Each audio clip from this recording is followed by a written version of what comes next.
जाकिर नाइक को सुनना कैसा है इसके बारे में बता दें। तो जाकिर नाइक ये कि इसके नजरियात और अकायद वो नजदी फिक्र ही रखता है, उसके अकायद और नजरियात नजदियों वाले हैं। हम किसी सुन्नी को ऐसे शख्स को सुनने की इजाजत हरगिज नहीं देंगे। और साबिका उसका रिकॉर्ड भी मौजूद है यजीद के दिफा के हवाले से, और इस तरह दीगर उसने बहुत सारी बातें की हैं। हत्ता कि अभी मेरे पास उसकी एक किताब, उसका एक लेक्चर है लिखा हुआ, उसमें मौजूद है। और अहम मज़हब में खुदा का तसव्वुर, उसमें सवाल का जवाब देते हुए यहाँ तक वो लिख गया है, कह गया है कि अल्लाह ताला झूठ बोलेगा तो नहीं पर बोल सकता है। नऊज़ुबिल्लाह ताला। किसी ने कहा कि अल्लाह ताला क्या इंसानी शक्ल में आना चाहे तो आ सकता है? कहता आ सकता है पर आएगा नहीं, आ सकता है। नऊज़ुबिल्लाह अल्लाह के लिए मुमकिन मान रहा है। अल्लाह ताला जुल्म करना चाहे तो कर सकता है पर करेगा नहीं, नऊज़ुबिल्लाह ताला। फिर अल्लाह ताला झूठ बोलना चाहे तो बोल सकता है पर बोलेगा नहीं। हालांकि अल्लाह रब्बुल इज्जत जल्ला व अला मजदुहुल करीम के लिए वक़ूए किज़्ब का अकीदा भी कुफ्र है और इम्काने किज़्ब का अकीदा भी क्या है? कुफ्र है। वक़ूए किज़्ब का अकीदा कि अल्लाह ने झूठ बोला है, ये भी कुफ्र है। और जो शख्स ये कहे कि अल्लाह बोल सकता है, बोलेगा नहीं वैसे बोल सकता है, ये भी कुफ्री अकीदा है। क्योंकि अल्लाह रब्बुल इज्जत की जात हर ऐब से पाक है।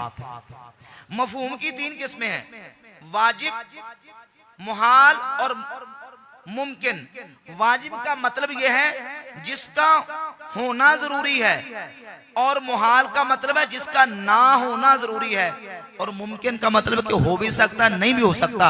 अल्लाह की जातो सिफात वाजिब हैं, और जितने नकायस हैं ये अल्लाह के लिए मुहाल है, नामुमकिन है, हो ही नहीं सकते।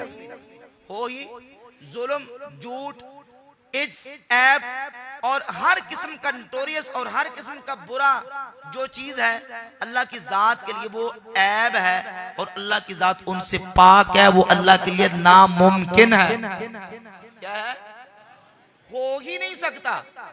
कोई कहे कि नहीं हो सकता पर होगा नहीं, तो ये भी की अकीदा कुफरी है, हो ही नहीं सकता। भाई बात समझ आ रही? अब यहाँ इतराज होगा ये कि हो क्यों नहीं सकता? अल्लाह तो इन्नल्लाह अला कुल्लि शैइन क़दीर, अल्लाह तो हर शय पे कादिर है। जब वो कादिर है तो झूठ पे भी कादिर है। तो नाउज़ बिल्लाह ये वो दरवाजा खुल जाएगा कि फिर बंद होने का नाम नहीं लेगा। फिर ये कहोगे इस बुनियाद पे कि अल्लाह कादिर है तो झूठ पे भी कादिर है, निकाह पे भी कादिर है, औलाद जन्ने पे कादिर है, और शोहर बनने पे कादिर है। नाउज़ बिल्लाह फिर वो सारी चीजें जो अल्लाह के लिए मुहाल है वो सारी माननी पड़ेगी, हालांकि ये चीजें अल्लाह के लिए नामुमकिन और मुहाल है, अल्लाह इनसे पाक है। फिर इतराज वही रहेगा कि फिर जो अल्लाह कादिर, इसका क्या मतलब? तो भी बात यह है कि जो मुहालात हैं अल्लाह की कुदरत का ताल्लुक उनके साथ है। बोले कुदरत बारी ताला का ताल्लुक उनके साथ, इन मुहालात के अंदर ये सलाहियत ही नहीं है कि वो अल्लाह की कुदरत से मुताल्लिक हो सके, अल्लाह की कुदरत से इनका ताल्लुक हो सके।